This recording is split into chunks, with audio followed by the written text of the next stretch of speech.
সব ধরনের চালের তো দাম বাড়ছে, খাবো এখন আমরা কোনটা? ঈদ পার করে এসেই এরকম একটা ধাক্কা। জবাবদিহি করতে হয় না কারো কাছে, যে জন্য এইভাবে বাড়তি নিতে পারতেছে।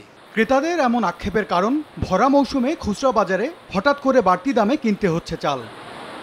বাজার ঘুরে জানা গেল 2 সপ্তাহে প্রতি কেজি মোটা চালে 2 থেকে 3 টাকা আর সরু চালে 7 থেকে 8 টাকা বেড়েছে দাম। বিক্রেতাদের দাবি বেশি দামে কিনেছেন তাই বিক্রিও করছেন বেশিতে। ঈদের আগে এবং ঈদের পরে 400 টাকা প্রতি বস্তা। তো আমরা বেশি দিয়ে কিনে আনলে তো কম দিয়ে বিক্রি করতে পারবো না। হঠাৎ করে চালের দাম ঊর্ধ্বমুখী হলেও বিক্রেতারাই বলছেন বাজারে চালের কোনো সরবরাহ সংকট নেই, বাড়েনি চাহিদাও। পরিবহন ব্যয় বা শ্রমিকের মজুরি বাড়ার তথ্যও নেই তাদের কাছে। ঈদের পরে আঁকলাম যে 8 টাকা 10 টাকা বাইরে গেলাম, আমরা তো অবাক, বুঝছেন নি, এরকম বার কথা না। তো এই বছর তো আলহামদুলিল্লাহ খুব সুন্দরে চালগুলো উঠছে, কোনো বন্যা ছিল না, অন্য কোনো সমস্যা ছিল না।